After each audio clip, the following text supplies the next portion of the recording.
Welcome to the relay. We're covering today's top boxing news. Okay, and now it's time for our weekend recap. We're going to kick it off with the IBF final eliminator on the island of Puerto Rico that saw Subriel Matias stopping Gabriel Valenzuela, though he had to go through some adversity to do it. Gabriel Valenzuela started the fight off all right, moving and punching and landing, but thus is expected. By now, thus is customary in a Subriel Matias fight that the guy might be doing all right at the start, but it's not how you start.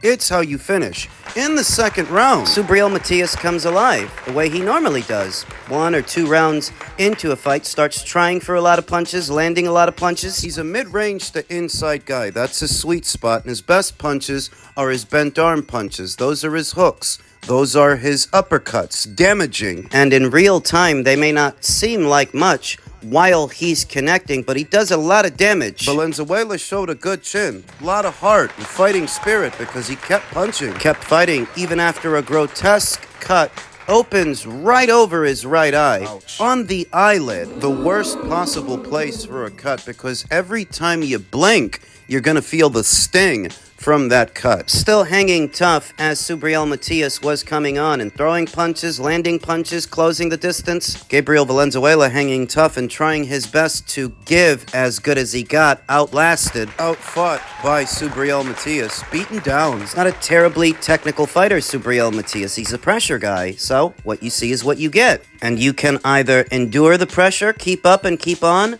or you can't. Gabriel Valenzuela could not. Sustaining far too much damage to that eye, just far too much damage overall, takes a knee in the 8th round, and the referee waves it off. Subriel Matias' second consecutive victory after having lost his title to Liamparo, who then lost it to Richardson Hitchens, who Subriel Matias is now the mandatory challenger for. Richardson Hitchens had some hope that he could land a unification match with Teofimo Lopez on one of Turkey LL Sheik's shows. According to Teofimo, Richardson Hitchens wanted too much money. $2.5 million? In light of yesterday's fight, you wonder that Richardson Hitchens should not have come off of those financial demands, because now he's got a mandatory challenger in the queue in Subriel Matias, and you will not make with Subriel what you could have made with Teofimo. Even if the number wasn't everything that you wanted it to be, it still would have been better than what you stand to make now. The clock is ticking. Some talk of a Hitchens versus Cambosos fight as Richardson Hitchens' next fight. Eddie Hearn said, if George gets through Daoud Yordan, I think it'll be Cambosos versus Hitchens in New York in June. If the IBF allows it, if the IBF don't put the squeeze on Richardson Hitchens between now and June. George Cambosos has got his mind set on becoming a 2-division champion. He thinks he can beat Hitchens. It's a very tough fight, but it's got good spice between those two as well. Whatever it's got, George is not the mandatory challenger to Richardson Hitchens' title. Subriel Matias is. You might be able to wrangle a situation where the IBF allows you an exception to the mandatory so that you can go fight George. But after that, the pressure is on against the textbook pressure fighter. That's what Subriel Matias is.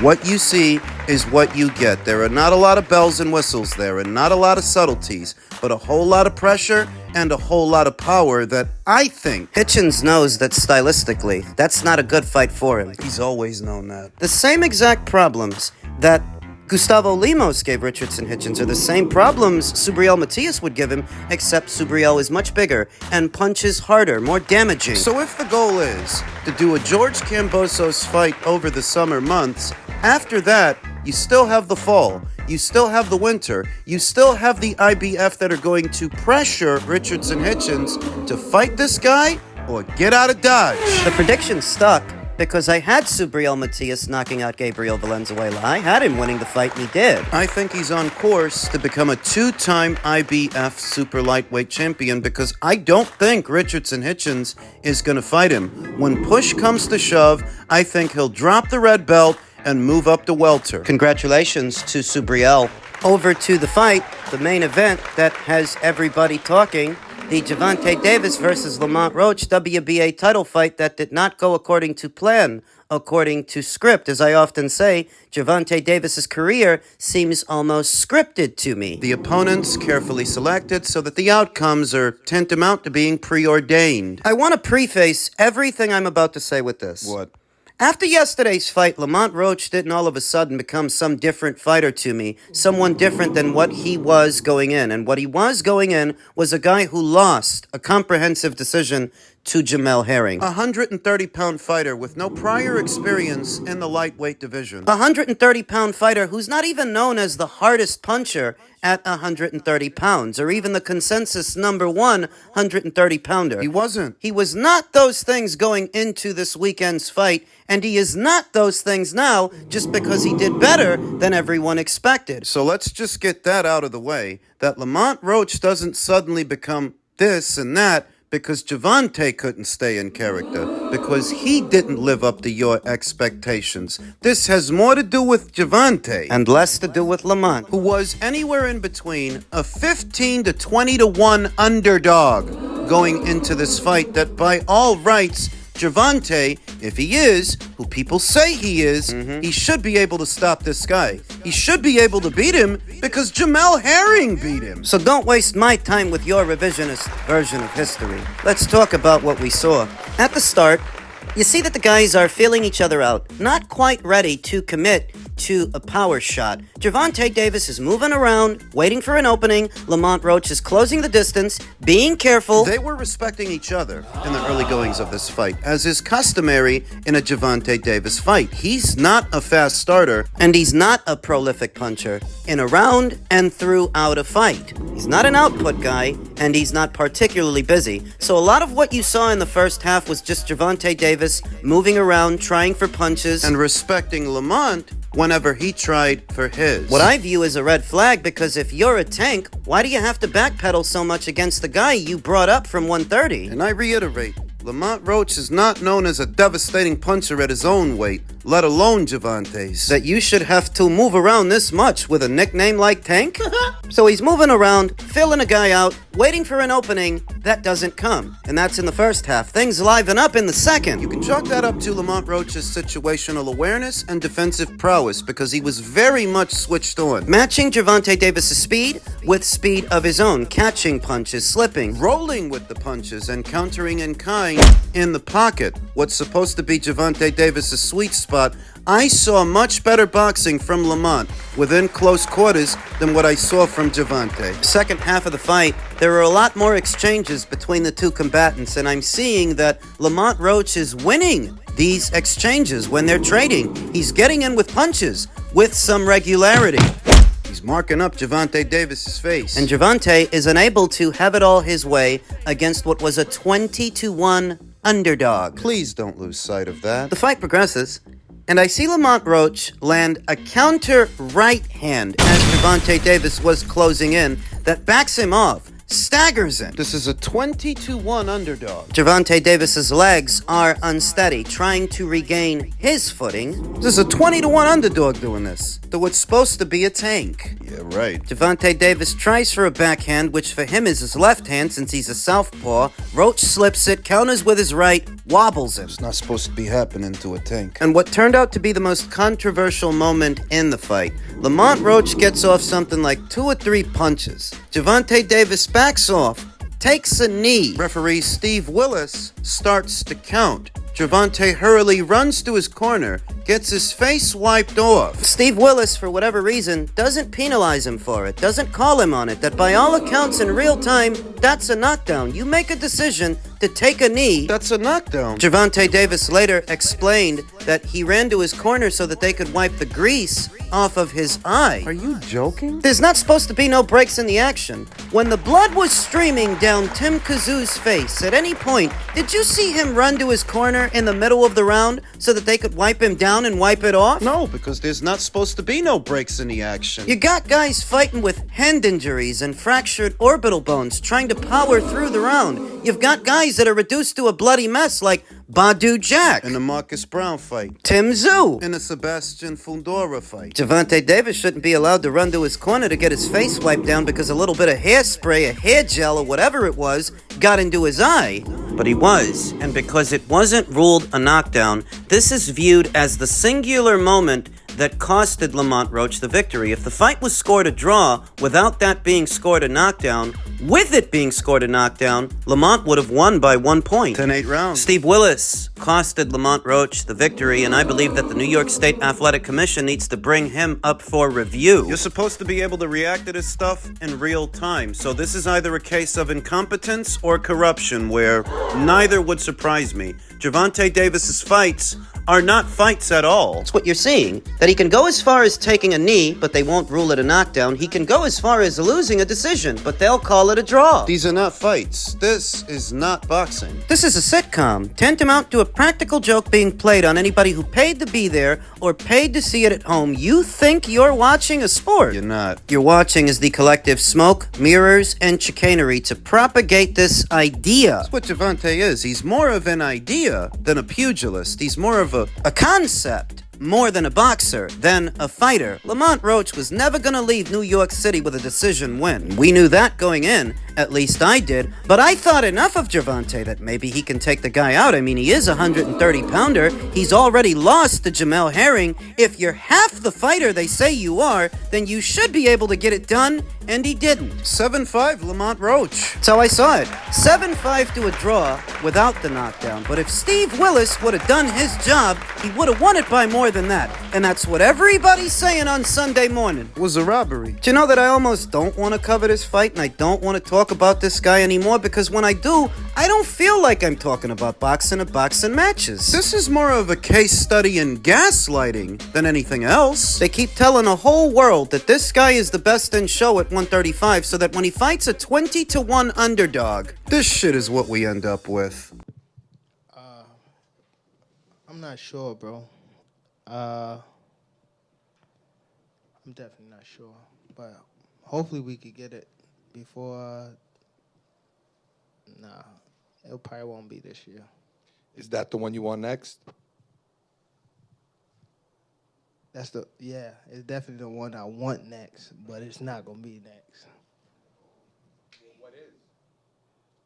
You might see it in a minute. Wee hours of the morning, reacting to yesterday's action, Shakur Stevenson said, if Lamont can't get a rematch, I've got a big fight for him and a world title shot against me. That's my bro, but we definitely can make something happen.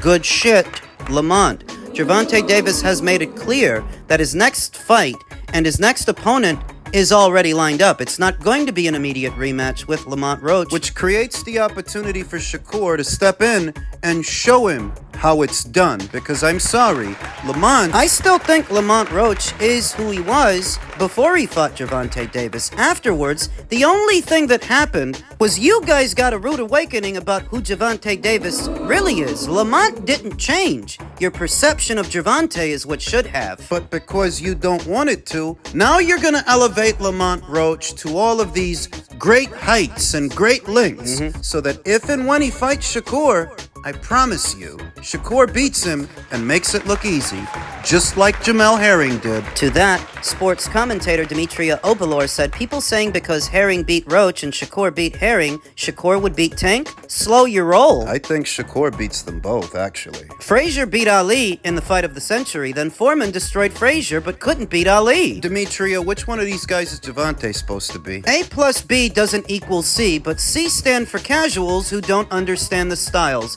And what's Lamont Roach's style? I mean, what does he actually do better than Shakur, since it all boils down to styles? Boxing is the only sport where the people that cover it don't understand what the hell they're talking about or what the hell they're looking at. It's the only sport that's like this. It's the styles! Lamont Roach's style! Let me try not to fall out of my chair while I absorb all of this boxing knowledge. I think she means well, but I also think she doesn't have the foggiest idea what the hell she's talking about. Nope. Put Shakur Stevenson in there with that same Lamont Roach, and he will beat him. And if Gervonta Davis could find his balls and he stepped in there with Shakur, he'd beat him too. Shakur beats them both because he's superior to both. And I'm not partial towards pure boxers and that base style. It's the base style I like the least. But preference doesn't even come into it. We're edging a fight, right? Right. I guarantee you that if you put Lamont Roach in there with Shakur Stevenson, Shakur beats him and makes it look easy. And because that's not Gervonta Davis's next fight, we might actually get it. Gervonta, Congrats on a good fight.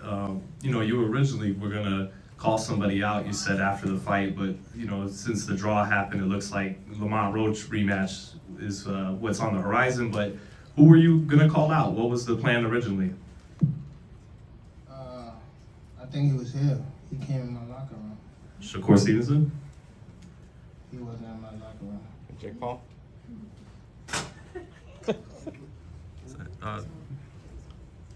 Next question. And there are now people claiming that Lamont Roach is better than Shakur. By what unit? By what metric? This is in order to justify why Gervonta Davis could not knock him out. They do this with every one of Gervonta Davis's opponents, whether it's Isaac Cruz or Rolly Romero, Frank Martin. so that it will seem like Gervonta fought somebody good. But I promise you, none of these comments are gonna age well. Lamont Roach is better than Shakur?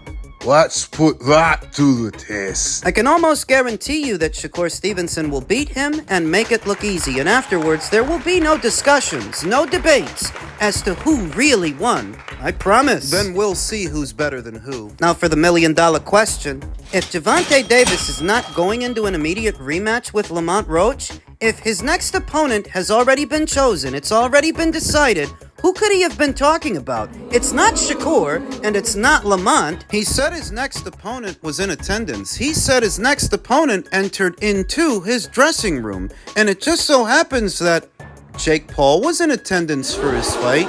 He was there. And so is it possible that Gervonta Davis is going to forego an immediate rematch with Lamont to have a circus fight with Jake Paul? Oh, these are very bad optics. Terrible, because a lot of people don't think that fight was a draw. A lot of people think you lost. So in their eyes, you're going from a loss with Lamont Roach to a circus fight with Jake Paul? The Jake Paul that Canelo Alvarez walked away from because he doesn't need him.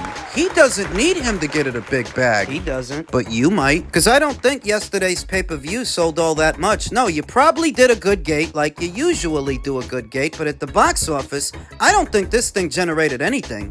And so you might actually have to resort to entertaining a Jake Paul fight to get it a big bag, because what are your options? What are your alternatives? Roll the dice with Lamont again, he might beat you the next time. Forget about Shakur. Of course you could get a big bag fighting him, a big Saudi bag, but you've made it crystal clear you won't go within 100 feet of that fighter. So were the people who were critical of Canelo Alvarez potentially fighting Jake Paul going to be critical now of Gervonta if he does it? Let the games begin.